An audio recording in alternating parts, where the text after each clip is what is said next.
Nyakubahwa Perezida wa Repubulika na Madamu, munyemerere nakire Minisitiri w'Ubumwe bw'Abanyarwanda n'inshingano mboneragihugu Dr Bizimana Jean Damascene atugezeho ikiganiro yaduteguriye. Umwanya n'uwanyu.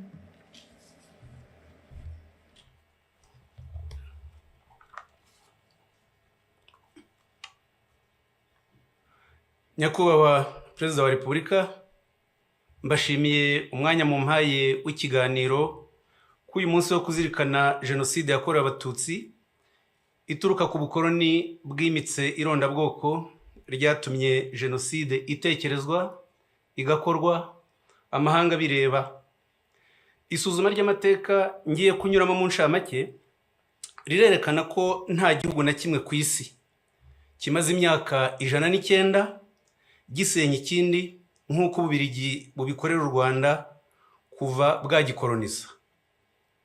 Byatangiye mu 1916 Ububiligi, Ubudage n'Ubwongereza bumvikana kugabanya imbibi z'u Rwanda rwari rwaraguwe n'abami Ruganzu wa kabiri Ndoli hagati y'1600 n'1623 na Kigeli wa kabiri Nyamuheshera hagati y'1648 n'1692 bageza u Rwanda muri teritwari za Masisi, Rucuru n'ahandi.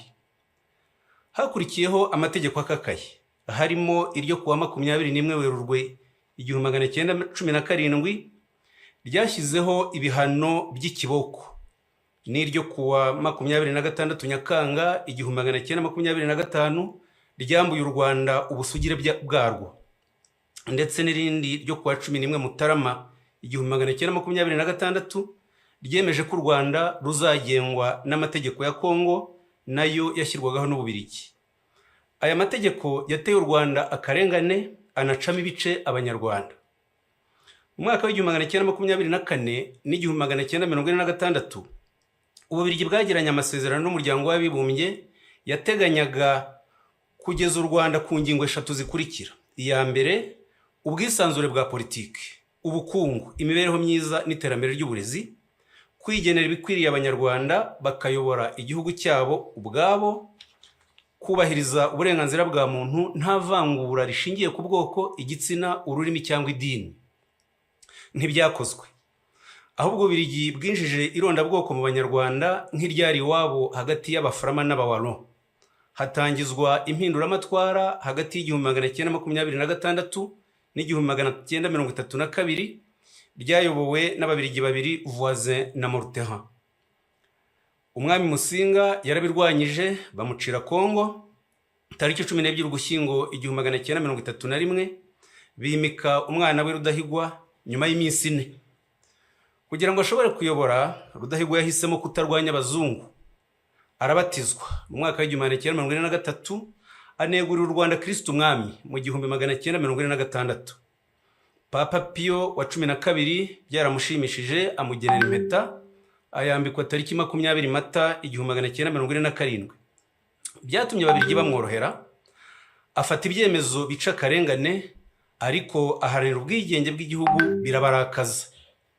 Guverineri Jungels afatanyije na Frere Secondien wayoboraga ishuri ry'indatwe Butare biyemeje kumusimbuza, ariko birangira bafashe icyemezo kibi cyo kumwica. Aratanga tariki 25 Nyakanga 1959.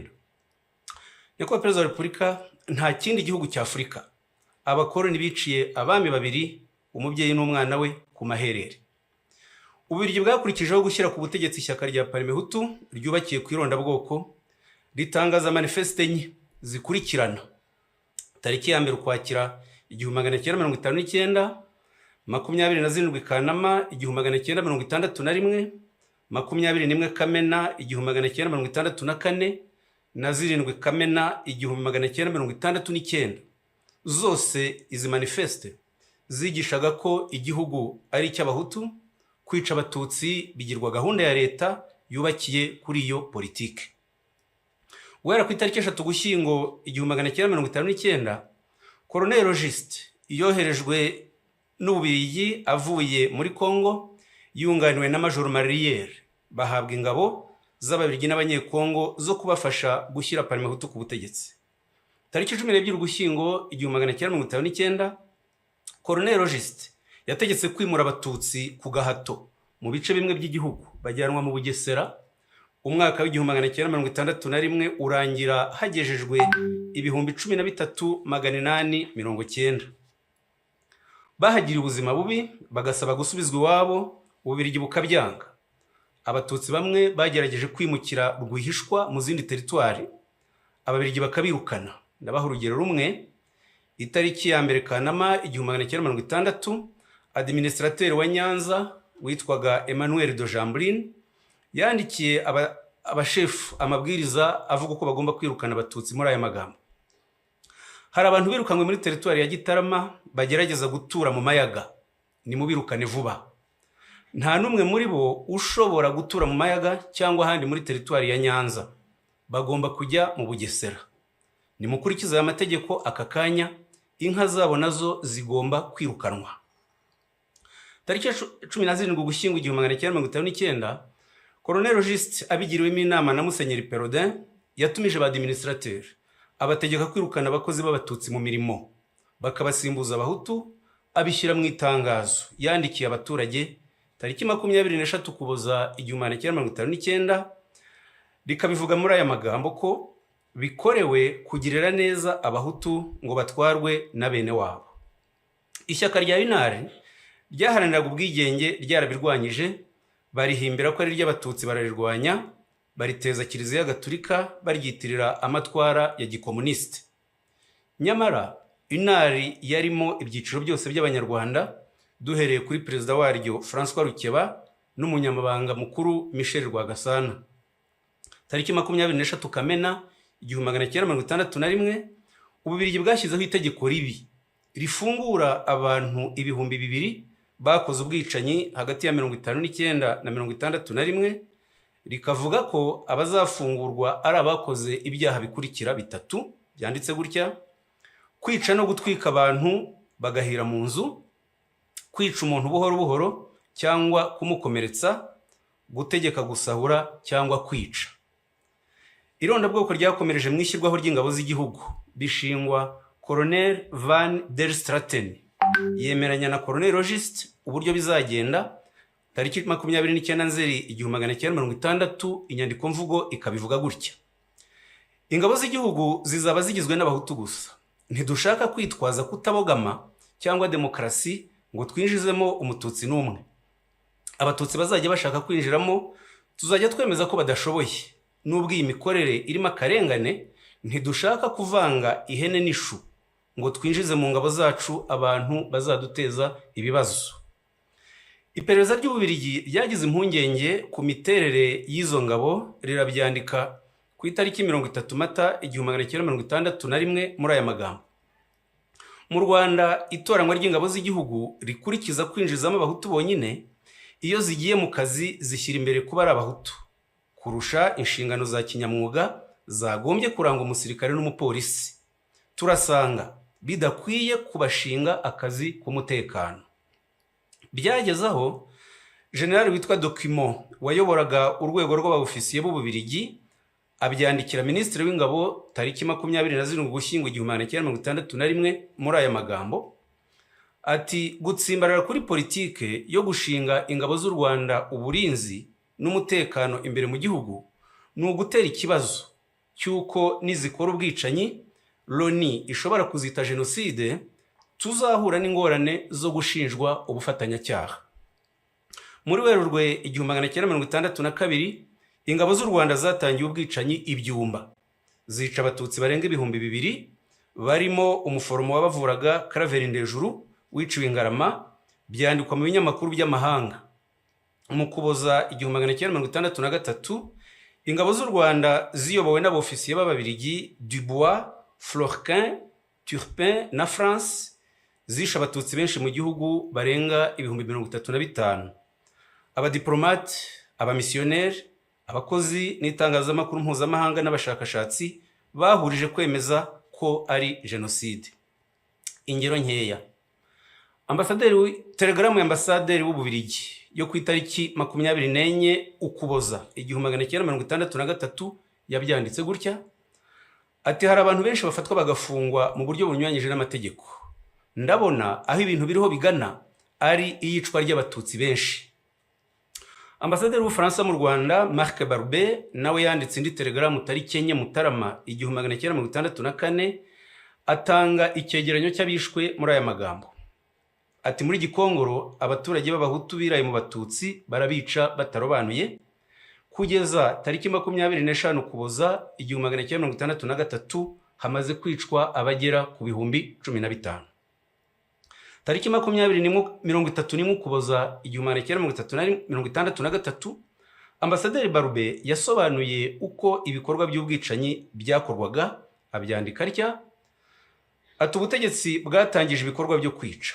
Habanje ubukangurambaga mu nzego z'ubutegetsi, ba prefe rimwe na rimwe baherekejwe n'umuministre woherejwe na leta, bagakorana inama n'ababurugumestre bakabaha amabwiriza yo kwikiza umwanzi. Ubwicanyi bwatangijwe ku munsi mukuru wa Noheli muri 1963, ariyo mpamvu ababurokotse babuhaye izina rya Noheli y'amaraso. Ububirigi bwarikanze busohora itangazo tariki 7 Gashyantare 1964 rivuga ibi bikurikira: dukurikije ibirego bishinjwa guverinoma y'u Rwanda, igihe kirageze tubinyujije muri ambasade yacu hatangwa amabwiriza ku bakozi b'Ababirigi bari mu Rwanda y'uburyo bagomba kwitwara mu bikorwa bihabera byo gutsemba abatutsi. Ubwicanyi bwafashe intera mpuzamahanga, tugomba kurinda Ububirigi kuzashinjwa uruhare muri iyi jenoside. Twari muri 1963. Tariki ya 1 Nyakanga 1962 Ububirigi bwatanze ingirwa bwigenge, hajyaho itegeko nshinga tariki 24 Ugushyingo 1962 ryemeza ko igihugu ari icy'abahutu. Hakurikiyeho amategeko n'amabwiriza bikumira abatutsi mu mashuri no mu mirimo, bigeraho tariki 17 Mutarama 1967 Minisitiri w'Ububanyi n'Amahanga abiherewemo amabwiriza na Perezida Kayibanda, Minisitiri Lazaro Mpakaniye yandikira za ambasade n'imiryango mpuzamahanga yakoreraga mu Rwanda ababuza guha akazi abatutsi. Habyarimana afashe ubutegetsi yashyizeho itegeko nshinga tariki 20 Ukuboza 1978 ryanditswe n'Umubirigi Philippe Regency wari umujyanama we, rishimangira umurongo wo gukumira abatutsi mu nzego zose.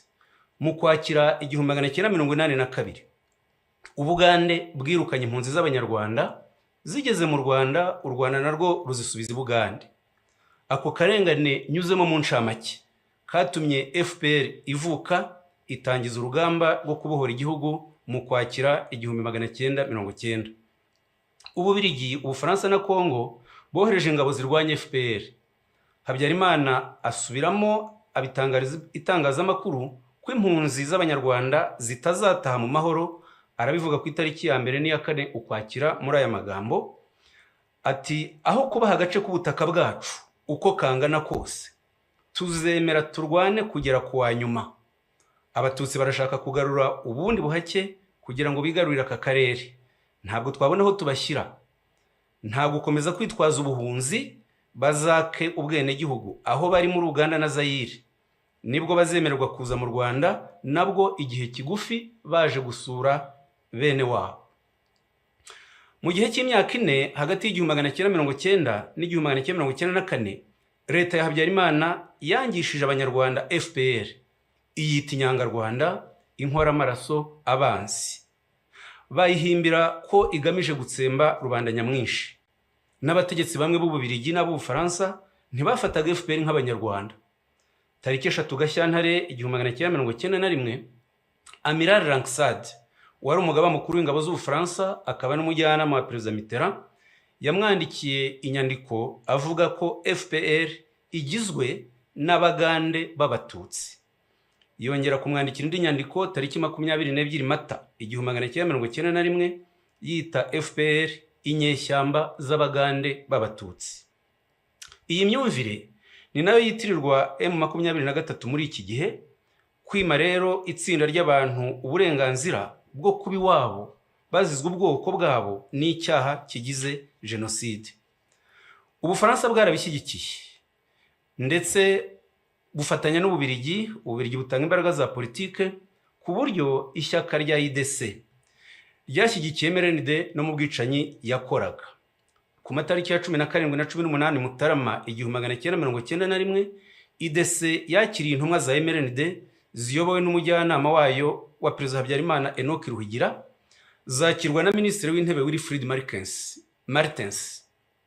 Umuyobozi ushinzwe politike muri IDC Alain de Brouwer yarabimushimiye mu ibaruwa yo ku itariki 28 Mutarama 1991, anandikira Minisitiri w'Ububanyi n'Amahanga Mark Eiskens amusaba gufatanya bakarwanya FPR Inkotanyi.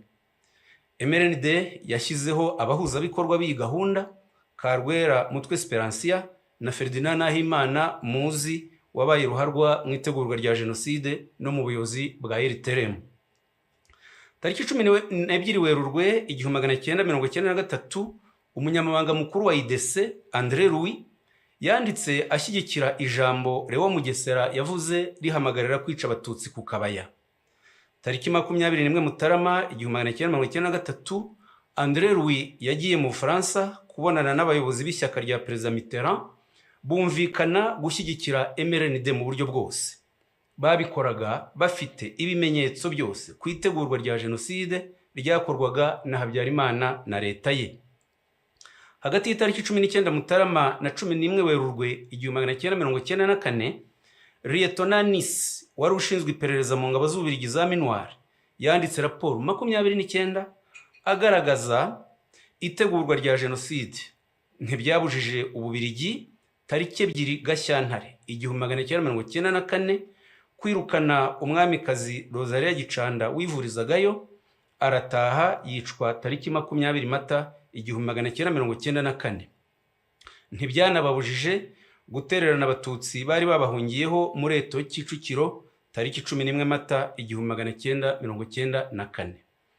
Muri Nyakanga 1994 bamwe mu badepite b'Ababiligi bakoreye ubutumwa i Goma na Bukavu, babonana na guverinoma n'ingabo zakoze jenoside, babagira inama yo gushyiraho guverinoma ikorera mu buhungiro n'ishyaka rya politike, babishyira mu nyandiko bise ibigenga itahuka ryihuse ry'impunzi z'Abanyarwanda.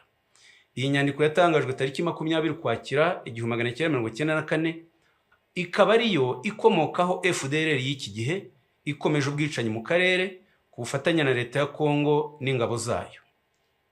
Nyamara guhera mu mwaka w'ibihumbi 2000 umuryango w'abibumbye wafatiye FDLR ibyemezo birenga 40 bitegeka ibihugu kuyirandura burundu. Ni nayo MONUSCO yahawe inshingano yo kuyirandura, ariko ntibikora, nk'uko Minuar Yunamir muri 1993 na 1994 itabujije jenoside mu Rwanda. Umuryango w'ibihugu by'i Burayi nawe wafashe ibyemezo byo kurandura FDLR. Nk'icyo ku itariki 10 Mutarama 2008 n'itariki 8 Ukuboza 2010. N'umuryango wa Afurika yunze ubumwe wafashe ibyemezo nk'ibi, nk'icyo ku itariki 10 Mutarama 2005 mu nama y'abakuru b'ibihugu yateraniye i Libreville muri Gabon. Biratangaje rero kuba hari ibihugu muri 2025 bibeshwa n'Ububiligi bikihutira guhana u Rwanda byirengagije ibi byemezo byose n'ubufatanya bw'icyaha bwa Kongo na FDLR.